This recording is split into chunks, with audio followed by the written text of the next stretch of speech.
তোমাদের সব কথা আমি বুঝি গো পুটির মা, কিন্তু বুঝেও কিছু করতে পারি না, বুঝলে? আমার না খুব ইচ্ছে হয় খুব ধুমধাম করে মা লক্ষ্মীর পুজো করি। সাধ থাকলেও সাধ্যতে কুলোয় না গো। আমাদের কত ইচ্ছে করে যে লক্ষ্মী পুজোতে তোমাদের নেমন্তন্ন করে খাওয়াই। সময় তো আর চলে যাচ্ছে না গুলটের মা, দিন ঠিক আসবে। হ্যাঁ, তখন ধুমধাম করে লক্ষ্মী পুজো করো।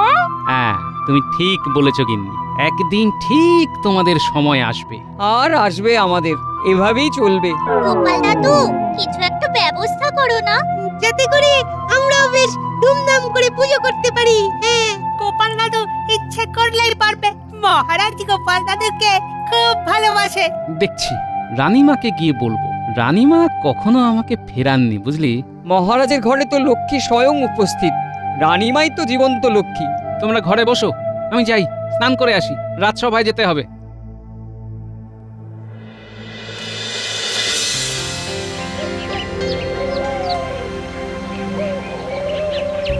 মহারাজ, কাল বিজয়া গেছে, হাতে আর মাত্র 4টি দিন। হ্যাঁ গোপাল, আর 4 দিন বাদেই তো কোজাগরী লক্ষ্মী পুজো। অন্য বছরের মতো এবছরেও খুব ধুমধাম করে লক্ষ্মী পুজো হবে। জানি মহারাজ, রাজবাড়ির পুজো জাঁকজমক করেই হয়, কিন্তু মহারাজ, গ্রামের প্রজারা যখন জাঁকজমক করে পুজো করতে পারবে, তখনই বুঝবেন আমাদের রাজ্য স্বয়ং সম্পূর্ণ। তার মানে তুমি কি বলছো? আমাদের রাজ্য এখনো স্বয়ং সম্পূর্ণ হয়নি? মন্ত্রীমশাই, আপনি পুরো কথাটা শুনুন, তারপর মন্তব্য করুন। হ্যাঁ হ্যাঁ গোপাল, বলো বলো বলো। মহারাজ, গ্রামের কিছু মানুষের ইচ্ছে একটু ভালো করে লক্ষ্মী পুজো করবে, কিন্তু তাদের সেই সামর্থ্য নেই মহারাজ। তাদের নুন আনতেই পান্তা ফুরিয়ে যাচ্ছে, তো মায়ের পুজো করবে কি করে? ওই জন্যই বললাম মহারাজ, আমাদের রাজ্য এখনো স্বয়ং সম্পূর্ণ হয়নি। বুঝেছি তুমি কি বলতে চাও। এই কথাটা তুমি তোমার রানীমার কাছে বলো। একটা উপায় হলেও হতে পারে। যথা আজ্ঞা মহারাজ। যাও যাও, তুমি এখনই যাও। ঠিক আছে মহারাজ, আমি তাহলে রানীমার কাছ থেকে একটু ঘুরে আসি।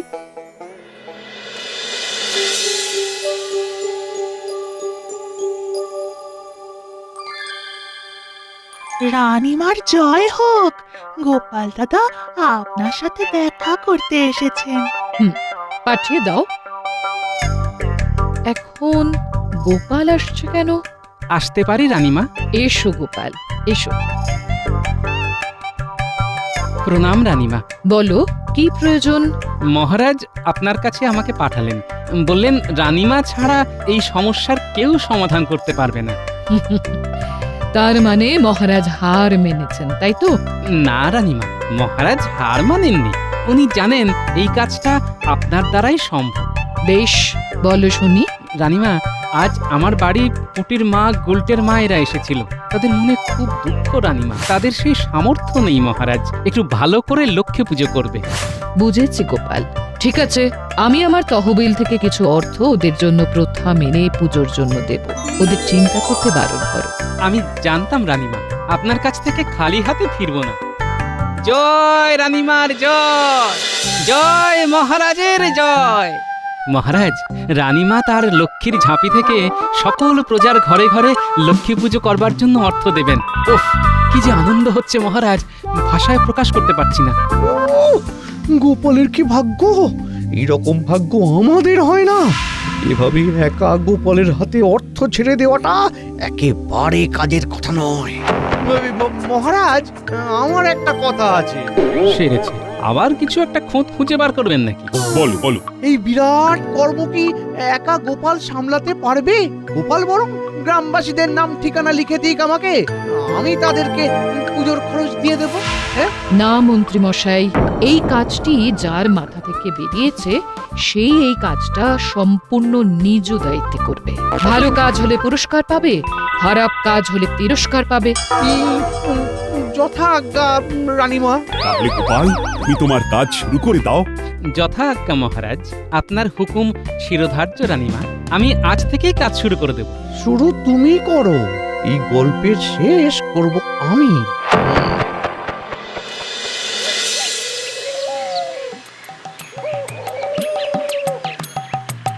একটা দারুণ খবর আছে গিন্নি। তাই নাকি? কি খবর গো? রানীমা সকল প্রজাদের মনের মতো করে লক্ষ্মী পুজো করার জন্য রানীমার লক্ষ্মীর ঝাঁপি তুলে দিয়েছেন আমার হাতে। নে পুটি গুলটে নেপলা, যা তোদের বাড়িতে খবর দে। বাহ, এ তো খুব ভালো খবর। আমাদের খুব আনন্দ হচ্ছে। বাড়িতে পূজা, সারা রাত জাগবো। বাড়িতে ভোগ হবে, খিচুড়ি হবে, আর আর আর কি কি হবে সেটা ঠিক করে না। নিশ্চয়ই লুচি, আলুরদম, ভোলা কাকার দোকানের মালপোয়া।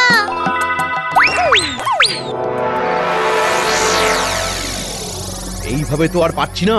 বহুদিন ধরে বহু চেষ্টা তো করছি, কিন্তু কিছুতেই গোপালকে হারাতে পারছি না। রানীমা কথাটা বললেন? বললেন সবার সামনেই বললেন। কি করা যায় বলুন তো মন্ত্রী মশাই? এমন কিছু একটা ভাব, বুঝলি, এমন কিছু একটা ভাব যাতে গোপাল গ্রামের মানুষের কাছে ছোট হয়, রানীমার বিশ্বাসে যেন একটু চিড় খায়। একটু ভাবতে দিন। ভাবার সময় বেশি দিতে পারবো না। কাল বিজয়া গেছে, আজ একাদশী, মাঝে আর মাত্র 3টে দিন, বুঝলি? যা করতে হবে এর মধ্যেই করতে হবে। কাল থেকে আমরা গোপালের ঘরের পাশে ঘুরঘুর ঘুরঘুর করব। ওখান থেকে কিছু একটা বুদ্ধি মাথায় এসে যাবে। দেখিস, তোদের ভরসাতেই রয়েছি, বুঝলি? আমাকে আশাহত করিস না। কাল কেন, আরে আজ সন্ধ্যে থেকেই লেগে পড় কাজে। ঠিক আছে, তাই হবে। চল ঘটা, আমরাও বের হই। বটা, ডান হাতটা না খুব চুল করছে, কি করা যায় বলতো? দিচ্ছি মলম দিচ্ছি। এই নে, আপাতত হাত খরচের জন্য রাখ। তোরা আমার জন্য করবি, আর আমি তোদের জন্য করব না? হ্যাঁ, ধন্যবাদ। কাল সকাল সকাল ঠাকুর আনতে পোটো গ্রামে যাব। আমরা নৌকো করে যাব। হ্যাঁ, কি মজা, কি মজা, নৌকো করে। কতদিন শুধু ভেবেছি নৌকো করে বেড়াতে যাব। গোপাল দাদু, আমাদের কিন্তু নিয়ে যেতে হবে। চল পাঁচিলের ধারে গিয়ে চুপটি করে গোপাল কি বলছে সেটা শুনি। এখানে বসে বসেই ছক করে ফেলবো।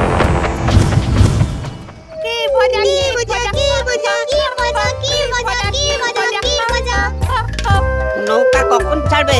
খুব সকালে। আমরা আজ রাতে ঘুমাবোই না। কথা শোনো, রাতে নাকি না ঘুমিয়ে থাকবে। তোর তো প্রিয় জিনিস হলো খাওয়া আর ঘুমোনো। আমি রাতে খাবো না আর ঘুমাবো না। না খেলে খিদে পাবে, আর তাতে ঘুম আসবে না। শোন, তোদের অত কষ্ট করতে হবে না। আমি তোদের না নিয়ে কিছুতেই যাব না। কি মজা, কি মজা, কি মজা। ঘটা চল, আমার যা ভাবার ভাবা হয়ে গেছে। চল মন্ত্রী মশাইয়ের বাড়ি যাই, ওখানেই সব জানতে পারবি। বেশ বেশ বেশ, তাহলে চল। দেখাচ্ছি, মজা দেখাচ্ছি। এই কার মজা দেখাবে বলে ঠিক করছো গো? গোপালে অনেকবার বেড়েছে গোপালে। তুমি মজা দেখাবে? ও তো অনেক দিন ধরে দেখাচ্ছ গো। আর মোক্ষম মজা। থাক, সারা জীবন ধরে গোপাল তোমাকে মজা দেখিয়ে গেল, আর তুমি মুখ নেড়ো না। ও মন্ত্রী মশাই, একটু বাইরে আসুন, কথা আছে। নাও, তোমার পরামর্শদাতা এসে গেছে গো। আমি ঘুমোতে যাচ্ছি। ও মন্ত্রী মশাই, বাইরে আসুন, কথা আছে। বল। মক্ষম ভাবনা, কাল সকালে গ্রামের লোক দল বেঁধে প্রতিমা আনতে যাবে। ঘটনাটা ঘটবে তারপরে। তারপরে মানে? কি মন্ত্রী মশাই, কেমন বুঝলেন? অনবদ্য, অসামান্য, অকল্পনীয়, অভাবনীয়। আমি খুব খুশি হয়েছি রে। এতদিনে মনে হচ্ছে গোপালকে মজা দেখাতে পারবো। খুব ভালো ঘুম হবে আজ। আজ তাহলে আসি, কাল সকালে দেখা হবে। ঠিক আছে।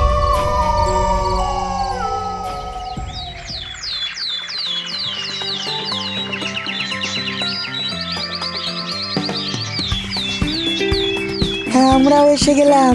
আমি সেনাপতি সভাকবি। আমরা সবাই তোমার সাথে ওই পটক গ্রামে যাব। হ্যাঁ, নদীপথে ভ্রমণ। দুটো ডিঙি নৌকো নিয়ে যাচ্ছি, তোমরা অনায়াসে চলে এসো। বেশ মজা করতে করতে ঠাকুর আনতে যাব। পথে মুখ চালাতে চালাতে যাবার জন্য এনেছি এই ছানা বড়া। বাহ, অতি খাসা। মুখে নেই ভাষা। নাও নাও নাও, সব নৌকায় ওঠো।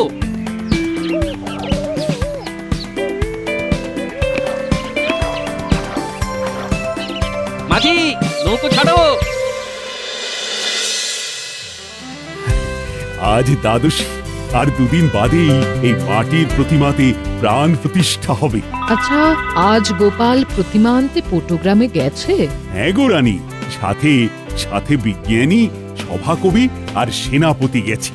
বাহ, এতক্ষণে নিশ্চয়ই ওরা রাস্তায়। গ্রামের মানুষ ঘরে ঘরে লক্ষ্মী পুজো করতে পারছে, এটা দেখেই আমার ভীষণ আনন্দ হচ্ছে। আমাদের পুজোর পরে আমি সবার ঘরে যাব, ওরা খুশি হবে। ঠিক আছে রানী, যেও।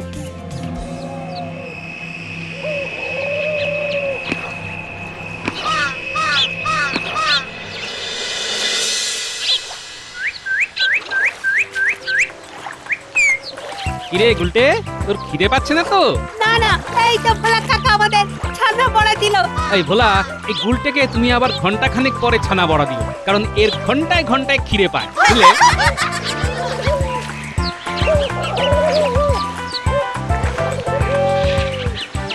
এইখানটাতে ভালো করে আলপনাটা দাও দিদি, এইখানে ঠাকুর বসাবো। একটা সুন্দর করে কলকা কি? ঠিক আছে ঠিক আছে, আর আলপনাটা দেয়া হয়ে গেলে ওই চাঁদোয়াটা টাঙাতে হবে। আমার পরিষ্কার করা হয়ে গেছে, দেখে নাও তোমরা। বাহ, একদম ঝকঝকে তকতকে করে দিয়েছো। মা লক্ষ্মী আসছেন গো, তাকে ঠিক করে বরণ না করলে চলবে কেন? এরপরে দেওয়ালের গায়ে আলপনাগুলো তো দিতে হবে।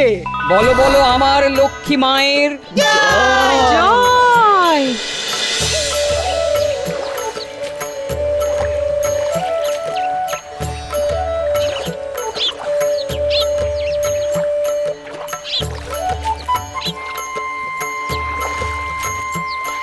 তাহলে ভালোই ভালো সব কিছু মিটে গেল, সবার ঘরে এখন মা লক্ষ্মী আসবে।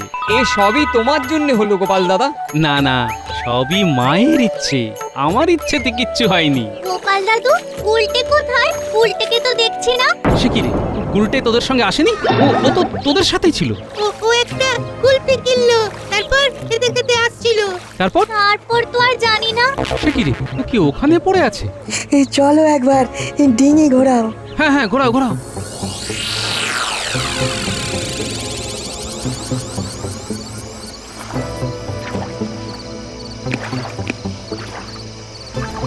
গুলটে, গুলটে, গুলটে, সাড়া দে বাবা। ও গুলটে, গুলটে, গুলটে। আচ্ছা ভাই, এখানে এখানে একটা বাচ্চা ছেলেকে দেখেছেন? কই না তো, এখানে কোনো বাচ্চা ছেলে তো আসেনি। সর্বনাশ, এবার কি হবে? ওর মাকে গিয়ে আমি কি জবাব দেবো? গোপাল, গোপাল একটু ঠান্ডা মাথায় ভাবো। আমাদের তো দুটো নৌকা এসেছে, হতে পারে গুলটে ওই নৌকাতে উঠেছে। হ্যাঁ হ্যাঁ হ্যাঁ, হতে পারে হতে পারে। গোপাল দাদা চলো চলো, আমার মনে হচ্ছে উল্টে ওই নৌকাতেই আছে। বলছো? তাহলে চলো।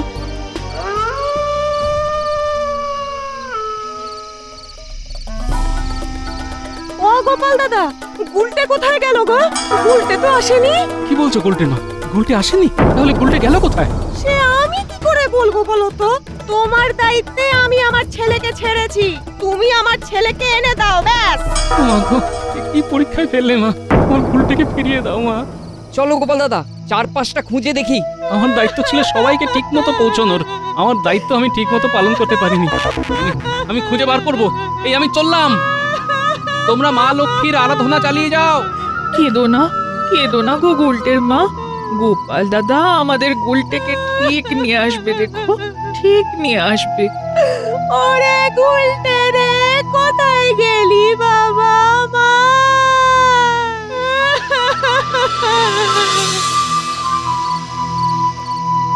না না, গুলটে তো হারিয়ে যাবার ছেলে নয়, খুব চালাক চতুর ছেলে। তাহলে কি কেউ ওকে ধরে নিয়ে গেল? কিন্তু ওকে ধরে কার কি লাভ হবে? এখন ওকে খুঁজতে কোথায় যাব? এ কি বটা ঘটানা এত রাতে থলে হাতে কোথায় যাচ্ছে? লুকিয়ে পড়ি। একে তো আমার বদনাম সমস্ত কৃষ্ণনগরে ছড়িয়ে গেছে। একটাও নৌকো নেই, যাবো কি করে? আচ্ছা বিয়াদব বাচ্চা, এই রাতে ওর এখন খাসির মাংস খাওয়ার ইচ্ছা হয়েছে। এর মধ্যে তুই এইরকম একটা পরিকল্পনা দিলি, এ তো আমরা ফতুর হয়ে যাব। তখন কি আর জানতাম যে বাচ্চাটা এত খেতে ভালোবাসে? তার মানে ওরা কি গুলটের কথা বলছে? যেমন দাদু তেমনি তার নাতি। দাদিও খায় আর নাতিও খায়, খেয়ে খেয়ে ভুড়ি বাগায়। বুঝতে পেরেছি। হ্যাঁ, ওরা দুজন গুলটের কথাই বলছে। ওই তো একটা নৌকা আসছে, মাঝি ওপারে যাব।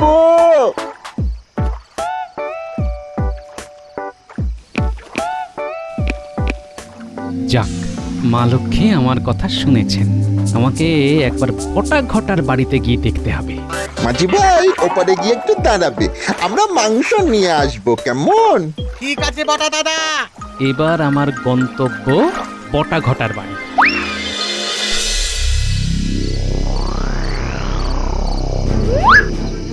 এইবার দেখতে হবে ভেতরে কি হচ্ছে।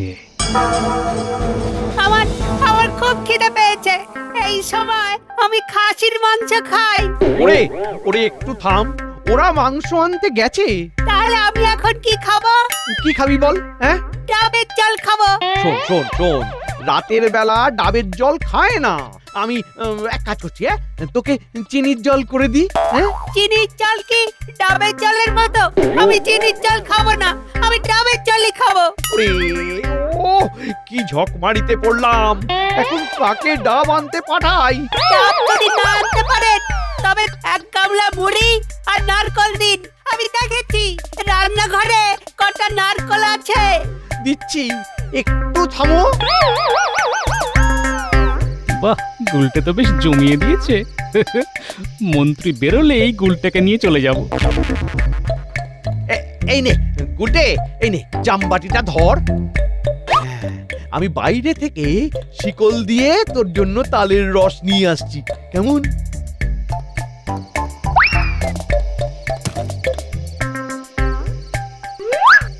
কি মন্ত্রী মশাই, আজকাল ছেলে ধরা ব্যবসায় হাত দিয়েছেন নাকি? তুই? হ্যাঁ, আমি।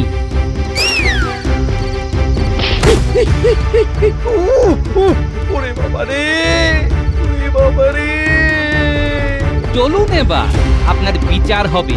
আপনি আমার পেছনে লাগতে গিয়ে একটা বাচ্চা ছেলেকে বন্দি করে রেখেছেন। ছি, ছি, ছি, ছি। দাঁড়ান, এবার আপনাকে উল্টো করে শুয়ে হাতটা বাঁধি। এই গুলটে, বাইরে আয়। গোপাল দাদু! কি গোপাল দাদু? চল, ঘরে তোর মা কাঁদছে, ঘরে গিয়ে সব শুন। এই যে মন্ত্রী মশাই, শুন, চলুন। কোথায় যাব? প্রথমে আমার বিচার সভায়, তারপর মহারাজের কাছে।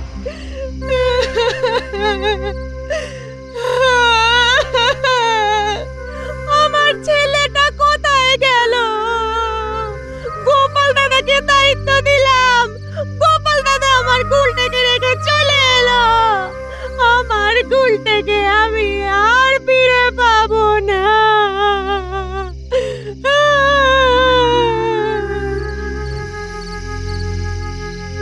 আরে তোমার গুলটে তোমার কাছেই আছে। এই তো গোপাল, গুলটেকে কোথায় পেলে? সারা কৃষ্ণনগর তো তোলপাড় হয়ে গেল। আর মন্ত্রীকে এইরকম করে বেঁধে রেখেছো কেন? এই মন্ত্রী মশাই আমাকে খাবারের লোভ দেখিয়ে বড়টা কাকা আর ঘটা কাকার ঘরে বন্দি করে রেখেছিল। আমার খুব শিক্ষা হয়েছে, আর কোনোদিন খাবার লোভ করব না। বটা ঘটা কই? বটা ঘটা তো গুলটের জন্য খাসির মাংস আনতে গেছে। মহারাজ, ঘাটের কাছে প্রহরীকে পাঠিয়ে দিন, ওদের আসবার সময় হয়ে গেছে। প্রহরী, যাও তো যাও, তোমরা বটা ঘটাকে বেঁধে নিয়ে এসো। যথাজ্ঞা মহারাজ। ছি ছি ছি মন্ত্রী, শেষে কিনা গোপালকে ছোট করবার জন্য একটা বাচ্চা ছেলেকে খাওয়ার লোভ দেখিয়ে বন্দি করলে। আমার ভুল হয়ে গেছে মহারাজ। দাও দাও নাক্ষর দাও, নাক খত দিতে দিতে কারাগার পর্যন্ত চলো। তোমার এই চোখা নাক আমি ভোঁতা করে ছাড়ব। দাও, দাও।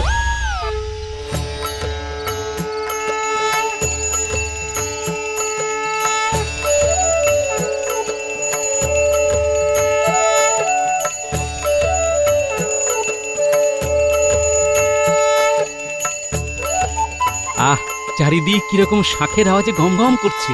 গ্রামবাসীরা মায়ের পুজো করতে পেরে আজ খুব খুশি। গোপাল, আজ আমার এত ভালো লাগছে কি বলবো। দূর মন্ত্রী মশাই, আপনার দ্বারা একটা কাজও ঠিক মতো হলো না। একটা বাচ্চাকে সামলাতে পারলেন না। দুও মন্ত্রী মশাই দুও। পূজা সমাপ্ত হলো, এবারে ভোগ নিবেদন। মহারাজ চলুন, এবার সামান্য ভোগ গ্রহণ করবেন। চলো গোপাল, চলো। জয় জয় মা লক্ষ্মীর জয়। জয় মা লক্ষ্মীর জয়। জয় মা লক্ষ্মীর জয়।